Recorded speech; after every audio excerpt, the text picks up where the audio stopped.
see her? Here's my cat, Journey. She's looking for, looking at the birds in the bush. There's a cat, an orange cat that lives next door, and he likes to climb into that bush there and just kind of perch in the tree and watch the birds.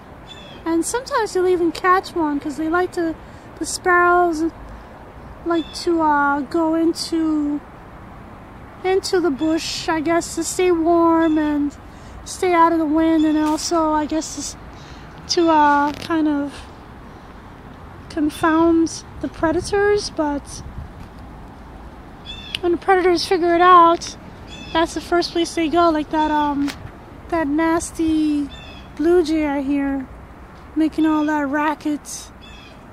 They love to go into the bushes and attack the starlings and any other birds that might make a nest or whatever. Anyway, it's supposed to snow again tomorrow and Sunday, Saturday and Sunday. So I don't know what to say. I had taken the chance to uncover these two cabbages because it was warm, and then I totally forgot about them, and now they're all damaged again, frostbitten. This one is totally drying out. So, but I'm not gonna pull it out because I think that I might be able to get, still alive, I might be able to get some flowers out of that, and some subsequent seeds for next year, so then I won't have to buy them, which would be nice. Here's one of today's eggs. Actually, this is today's egg. It's just one. My chickens, even though it's March 17th, are basically giving me about an egg every day. So I don't know if it's the same chicken or several chickens. But check this out. I finally got my order of seeds that I ordered from Pinetree. I ordered back in February.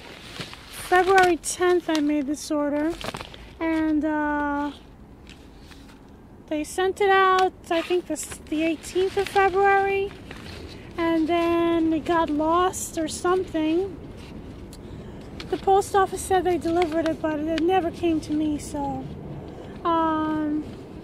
Anyway, I called the company, and they had me go through all this rigmarole with the post office to verify that it didn't actually come to me, and tracking and all that stupid stuff. And finally they said, okay, fine, we'll send you another order.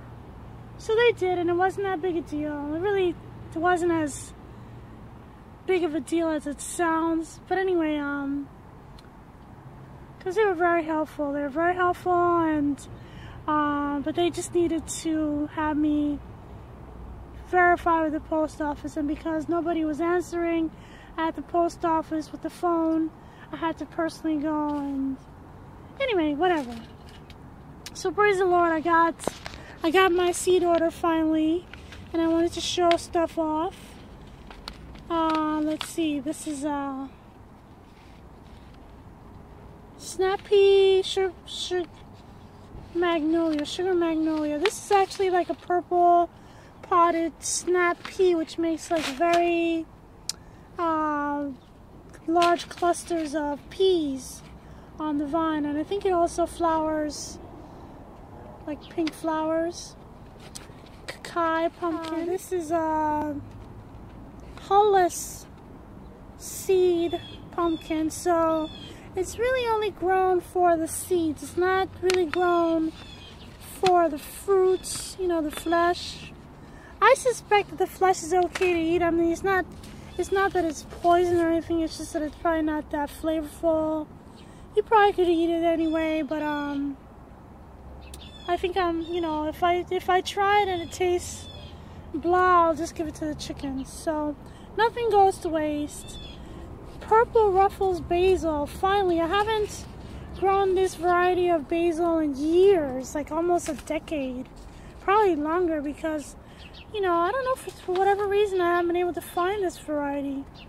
But anyway, I found it, I finally bought it, and hopefully they'll do well this year. Opus aster. This is an aster that makes very large flowers. They look almost like chrysanthemums. Dahlia showpiece mixture, which is also another large flowered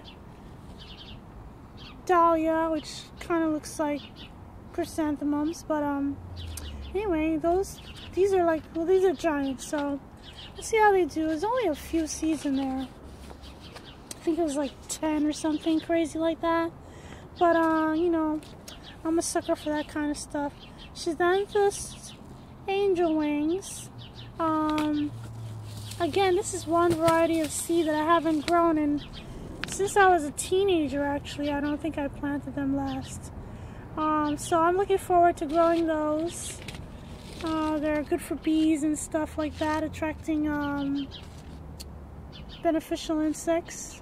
Tithonia, yay, torch. This is the type of Tithonia that makes a bush rather than a very tall sunflower-like stalk of a tree. The last time I grew Tithonia, it made a big, giant tree. You couldn't even see the flowers because they were so tall, you know, standing from the ground. But anyway, if I had them planted over here by my house so I could look out the window and see them, but if you were standing from the ground, it was kind of a waste. So anyway, these will make kind of like a, what do you call it? Herbaceous shrub. So it'll get to be like about 5 feet tall and make nice flowers, and you can watch the monarchs come and visit. This is unicorn plant. I wanted to get this because I can't remember now. It makes a pod kind of like okra, and it's edible, and there's something else, something about seeds, I can't remember. I think the seeds make good oil. I think that's why I bought it.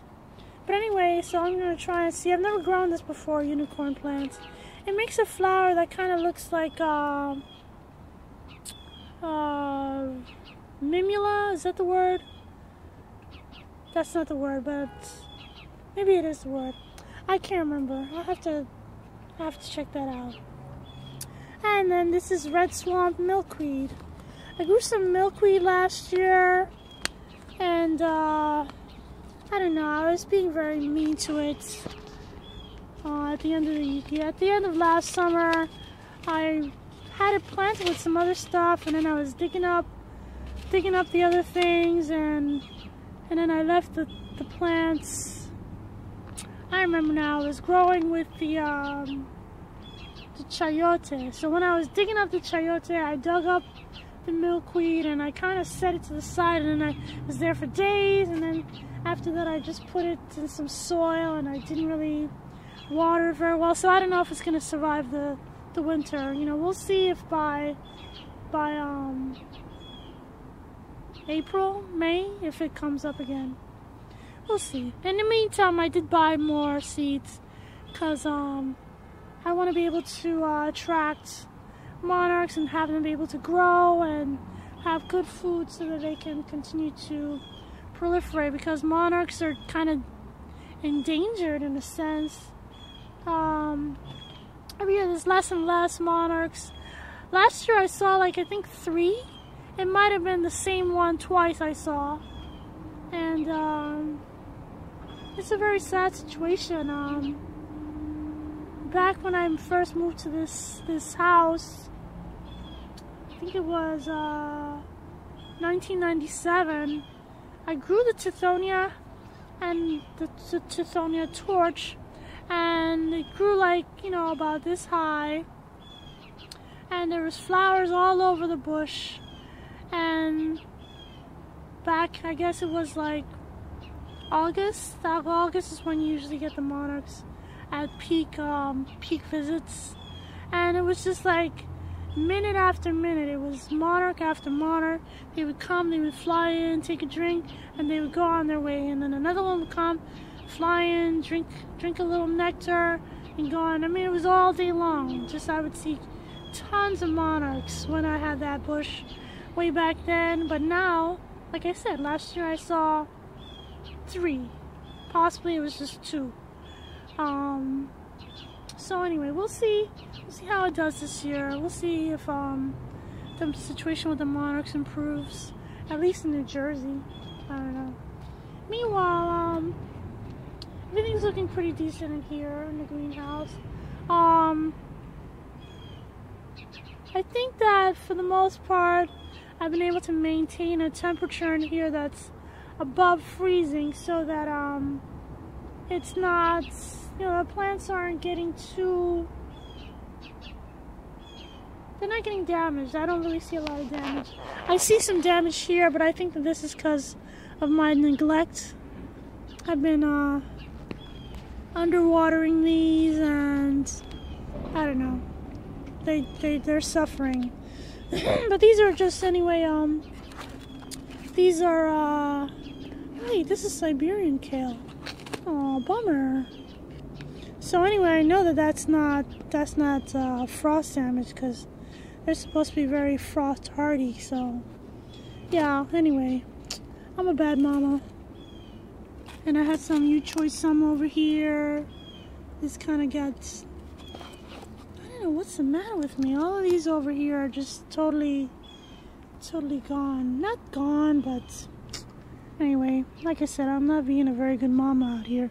I've been mostly worried about keeping the heat, keeping these candles burning, and I'm not really paying attention to the actual plants I'm trying to save. Anyway, that's how it goes. Like I said, everything is doing well in here for the most part. I don't see any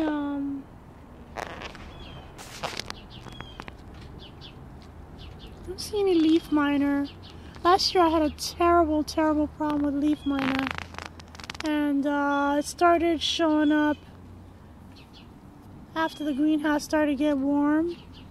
And I was thinking, well, the greenhouse is warm now, so, but I don't see any problems yet. And these are doing really well. These are some of the ones that I transplanted, and they're doing really nicely. And those over there as well. Anyway, so yeah, I'm gonna try and do some stuff down here while it's nice and warm. Oh, I meant to check the temperature. Oh, it's colder in here than yesterday. It's like 62 degrees. That's interesting, because it feels a lot warmer actually.